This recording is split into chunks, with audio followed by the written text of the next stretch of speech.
Interesting game at the half. We'll get back to you guys in a bit. First, we welcome everybody to our ESPN Halftime Report. I'm Chris Berman. Now we'll look at our first half by the numbers, and I tell you, first downs have been the story here. The Browns should be way ahead on the scoreboard, but somehow they've let their opponent hang with them. Let's see if they can change things in the second half. We'll start this one off late in the first quarter. Chad Scott is reading the quarterback's eyes all the way as he's able to get his hands on this one and pick it off. The Steelers have it off an interception. Tommy Maddox would find his target on this one. Steelers midway through the second. Warwick Oldman would come up with a huge play here as he was able to pick one off here, then had some clear sailing in front of him. They get the first score and go up by 7. Browns late in the second quarter. Jeff Garcia would drop back and deliver a strike on this one. And that's where we'll leave this one. Browns are the only ones on the board, 7-0.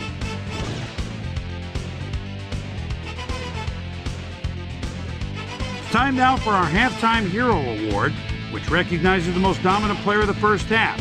Duh. This time there can be no question. Warwick Oldman has played like a man possessed. So that'll do it from here. Let's send you back out now to Dan Stevens and Peter O'Keefe. Dan? Thanks, Boomer, and welcome back to our broadcast presented in ESPN Game Sound. Designed and developed in collaboration with Dolby, the leader in surround sound technology. The Browns will receive to start the second half, and they currently enjoy a small lead, 7-0. Let's go down to the field. Reed boots the second half kickoff away. Morgan fields it all the way back at the 1. Breaks free. Well, Peter, some interesting information up on the screen. Oh, you bet. How they turned the ball over leaps out at me, and you have to think that that could come back to haunt them. Turnovers are the most telling stat in the NFL. Susie Culver is down on the field and has some information for us. Susie? Thanks, Dan. Head coach Bill Cowher definitely seemed frustrated when I spoke to him at halftime. He said, "We've just got to put some points on the board. Our defense has been doing all right, but offensively, we just haven't been able to get it done." He said, "Their plan is to make some adjustments in the next half, and we'll see how it works out." Back to you, guys. Susie, thank you. Garcia throws this on a rope, and it's good for a gain of 8. Kellen Winslow Jr. had nobody on him. The quarterback saw it and got the ball to him. Peter, what a nice pickup to get them into a second and short situation. Yeah, great play, and now they have a bunch of options on what to try next. Suggs picks up about 2, and that will bring up first down.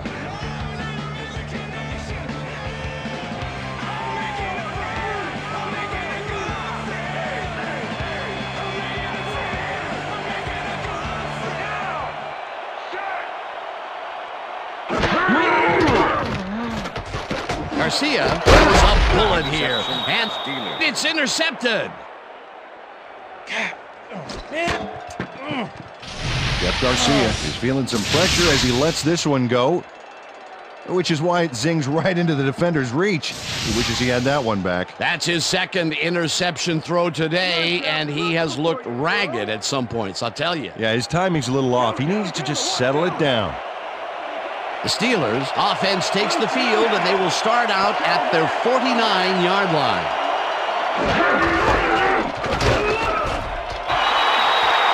Duce Staley had blockers on his side on that last play, but the defense was too smart.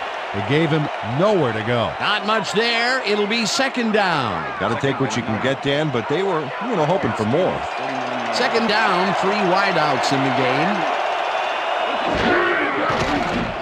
Maddox throws a bullet to the flat, and the catch is made for a gain of a couple. Okay, guys, we've covered this before. You know the plan. You know what to do. Stick to the plan. Keep him out of the zone. Come on.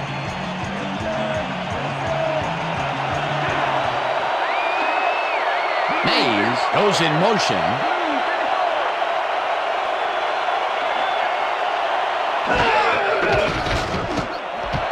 Ward grabs the bullet and is at the 45. tackled at the 44. Griffith will be credited with the tackle. It'll be 4th down. Kardaki gets ready to punt this away. Kardaki gets the snap and punts it away. Morgan catches it at the 12. Stopped at the 17. Quincy Morgan didn't get very far running that ball back, but on the bright side, the kick was pretty lackluster, so his offense gets pretty good field position anyway. The Browns were intercepted last time out. We'll see what happens here. We'll start at their own 17-yard line.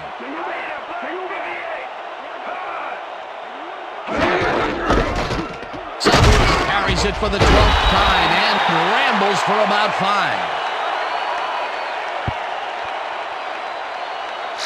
Lee Suggs just hasn't gotten into a groove and isn't finding running room anywhere. This has been tough, and he's struggled to get 27 yards on 12 carries. Second and 4. Ball at the Browns, 22-yard line. Winslow goes in motion. Garcia throws a high, long one to the right, and the big catch is made with daylight in front of him. 15, eventually tackled at the 9. It'll be 1st and goal.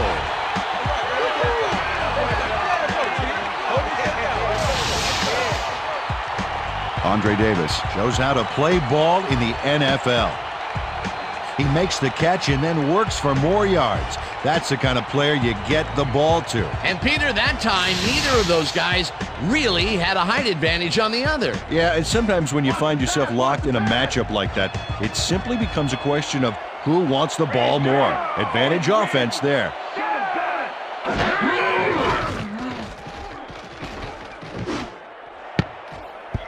This one will fall incomplete.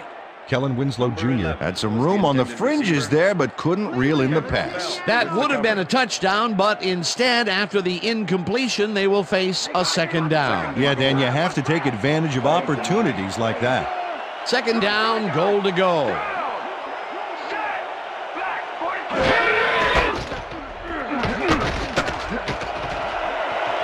And touchdown!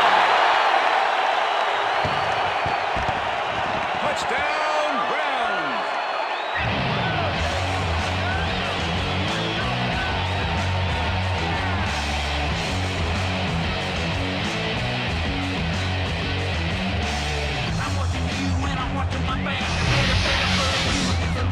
Lee Suggs gains a lot on this play, but it wasn't all him. Watch. Yep, he owes everything to those blockers, baby. They cleared the path for him. Peter, that will put a touchdown in his stat column. And that's always nice to have, Dan. So far, he's got 36 yards and 1 touchdown.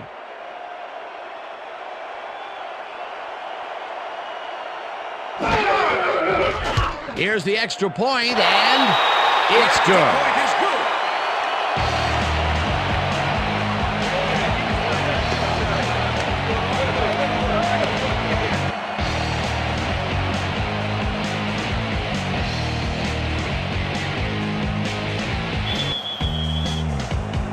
The ref gets the signal, and we're set. Dawson kicks this one away. Randall L. fields the kickoff at the 4.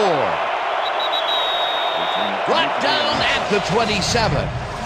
Well, Peter, some interesting information up on the screen. Oh, you bet. Well, punting is not going to win you a game. Although it looks like they are trying to do that, they need to put a drive together and get into the end zone.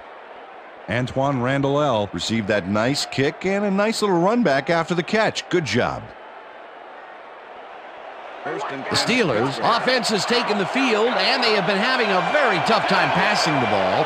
They have another opportunity here as they start off at their own 27-yard line. Lang gets the sack way back at the 22. Bernard Lang sends this offense backpedaling with a nice sack in the backfield. They lose some yardage there, Peter. It has to feel like they're going down and up escalator. Yeah, a good rule of thumb here is to try to move the ball in the general direction of the other team's end zone. That's what usually works. That'll be his first sack of the game.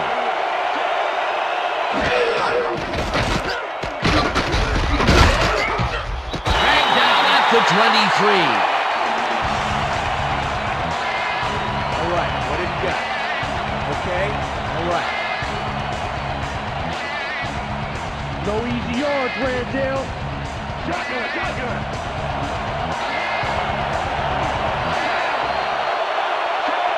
Ward goes in motion.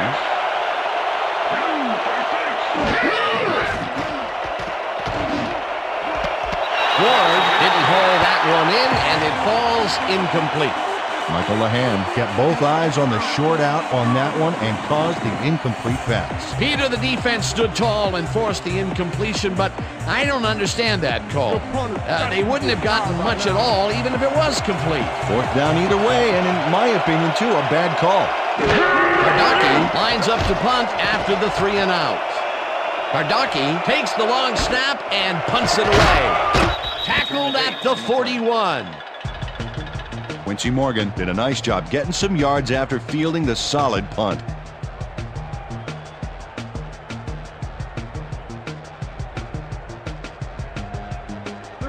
The Browns will start this drive at their 41-yard line.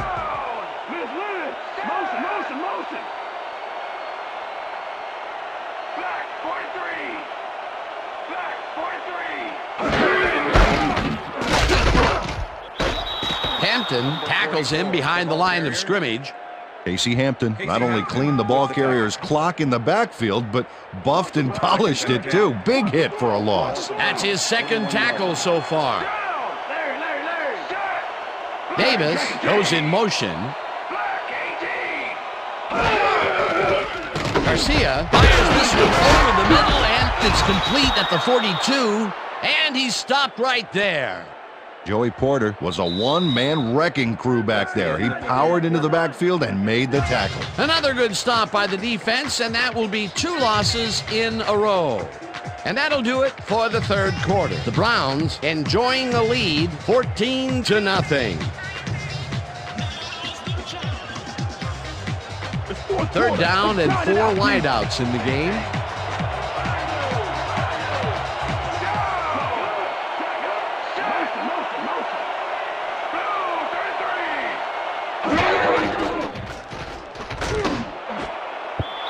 They couldn't connect on this one. Incomplete. It'll be 4th down. Andre Davis tried to snag that one across the middle, but doesn't happen. Peter, in third down situations, they have not been successful at all with the pass. This play was more proof. Boy, third is such a crucial down, Dan, and when you don't convert, it really hurts. Number 3 gets ready to punt this away. Number 3 takes the snap and punts it away. Randall gets it at the 19. Tackled at the 27. Antoine Randall did a nice job getting some yards after fielding the solid punt.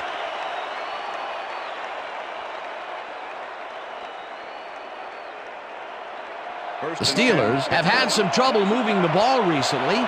We'll see what they do on this drive as they start at their own 27-yard line.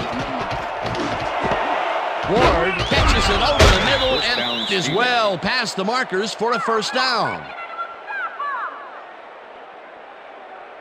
First down with a split backfield.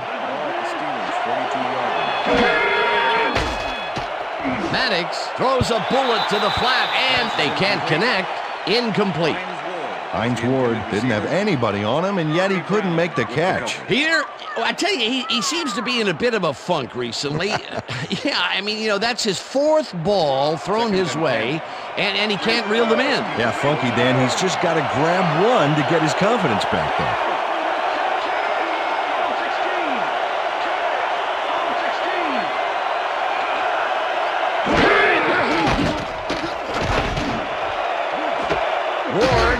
The lob over the middle, and the big catch is made with daylight in front of him. Touchdown!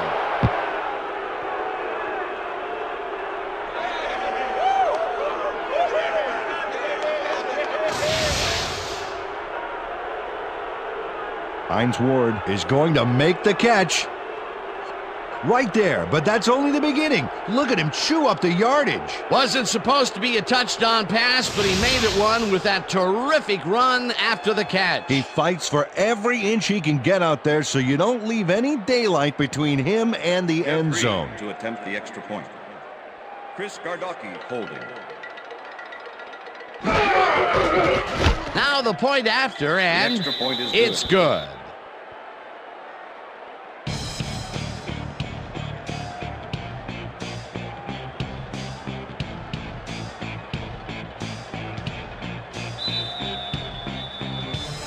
There's the signal, and we're ready. Reed kicks this one away. Morgan catches it back at the 1. Stopped at the 29. Quincy Morgan got a very respectable return off that nice kickoff there, Dan. Thank you. No, don't touch it.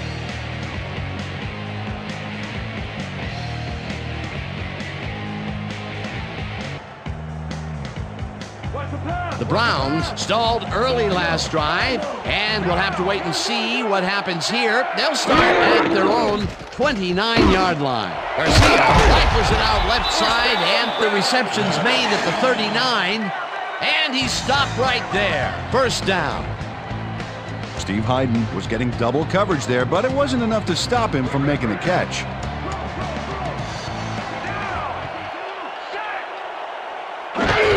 Suggs carries it for the 15th time and maybe picks up one on the play. Lee Suggs used the blocking, but this stingy defense didn't give up much at all on that last play. He's not made much headway up the middle, although it's not for lack of trying, and that's for sure. They can't get effective blocking there. You got to go elsewhere. Second down, 2 tight ends in the game. Suggs goes in motion. Garcia zips it to the left sideline, and it is not reeled in. Incomplete. Was the intended receiver.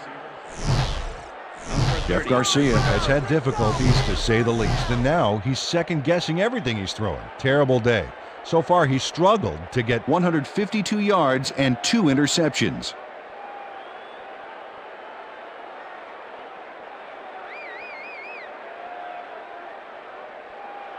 Time to make a stand. Let's make a stand. Ball at the Browns, 40-yard line.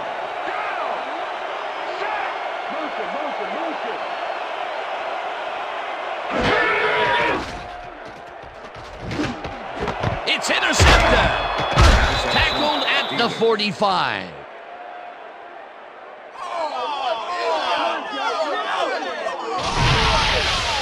Ricardo Fulcrum knows he doesn't have a shot at it unless he jumps for it.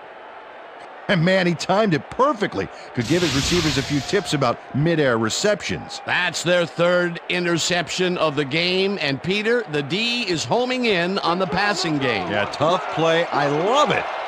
The Steelers' offense is now on the field, and except for a few big plays, they really can't be happy with their passing game up to this point. We'll see what they call on this drive as they start at the 45-yard line. Staley barges off right guard and chews up about 4 on the play. Second down with 3 receivers to the left.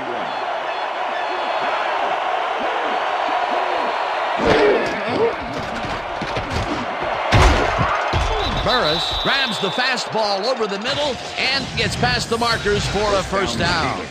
Plaxico Burress was really getting crowded out there with 3 defenders, but he still made the catch. That is only his first catch of the game, believe it or not, and it took all the way into the 4th quarter to get it. Pretty unusual to not call his name for this long. It is, and he's surprised it took this long as well. He loves to see the ball coming his way. Staley cruises out to the left side and chews up about 4 on the play.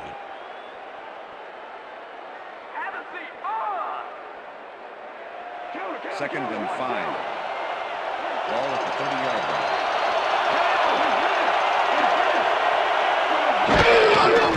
Staley will get the carry on second down and will end up losing a bunch here. Warwick Holdman targeted the ball carrier early and didn't even let him get back to the line of scrimmage. That's his third tackle of the game.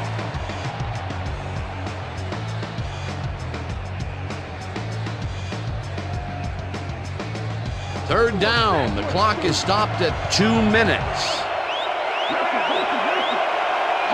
Burress goes in motion.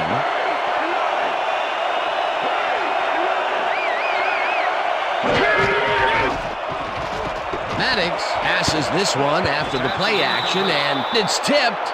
Incomplete. Fourth down coming up. Earl Little came in and got a hand on that football and left no chance for a reception there. That is their fourth batted ball. Tell you, we've seen a number of good defensive plays from this squad. We sure have. We'll see if they can keep it up, though.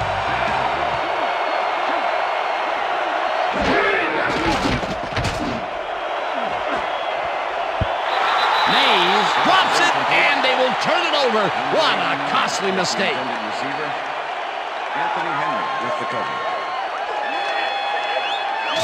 Mays has this one in his hands and then drops it. They had the right idea there, going for it, trying to put the ball in the end zone, but they couldn't convert. It was the right time to roll the dice, Dan, but this time the house wins and they turn it over.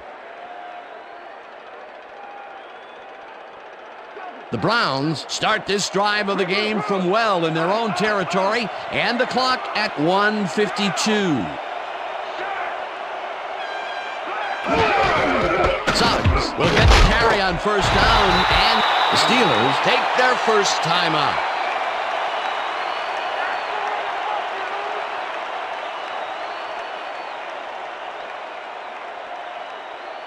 Second down, 5 yards to go. 36-yard line.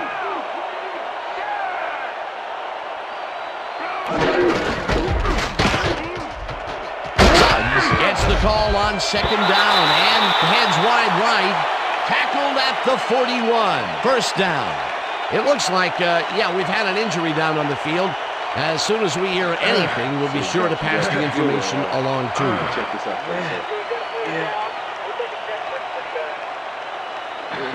It'll be all right. Just take it easy. Take it easy. I got some.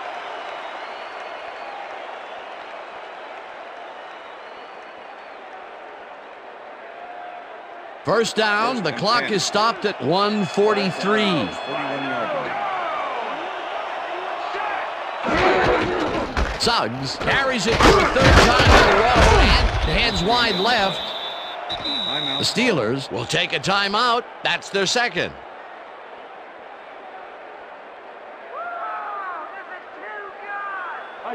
Second down from the I. Ball at the Browns, 44-yard line. Winslow goes in motion.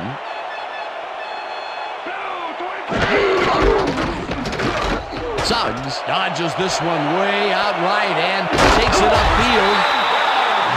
Finally popped out of bounds at the 39. It will be first down. Chris Hope finally makes the play, but not in time. Let's have another look. Oh, yeah, gave up a lot of yards before forcing him out of bounds. They can't pin him down on second and long, and now it's 1st and 10. Very disappointing execution by this defense. Oh, look at those numbers. That's how to get it done on the ground.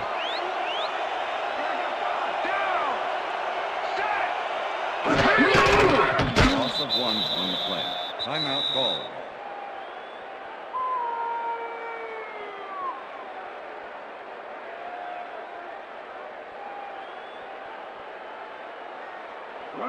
Second and 11. Ball at the 40-yard line.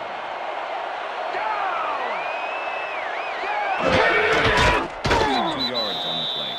Well, that loss will bring up third down, but they can't be too worried about it. They're still eating up the clock. Convert it, Garcia. Come on. You can do it.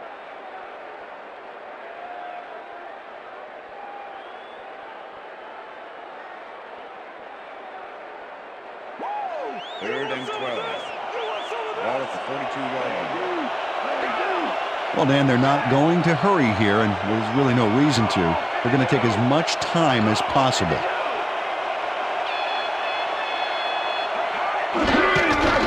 Loss of 1 on the play. Dan, I want to point out something on that last play. Did you notice the job he did in letting the play clock wind all the way down before snapping the ball? That's good clock management.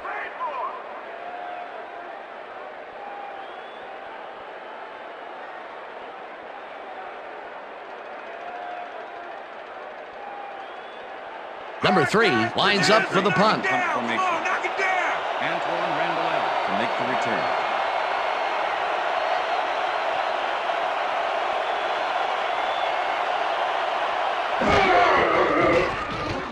Number 3 gets the ball and punts it away.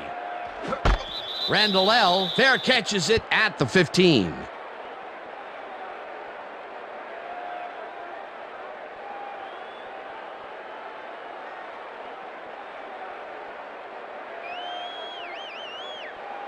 The Steelers will start this drive deep in their own territory with the clock at 6.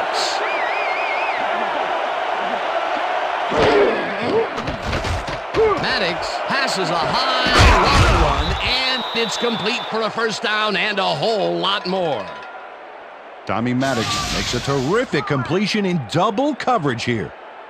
Wow, now that is one confident QB. And Peter, we've talked before about what kind of an impact a big receiver can have on a football game. That's right, Dan. A lot of people still associate receivers with speed, but right here, height was what did it. Good job, baby. Good job. And that is going to do it for this one. The Browns come out on top 14-7. For my partner, Peter O'Keefe, this is Dan Stevens saying goodbye until next time.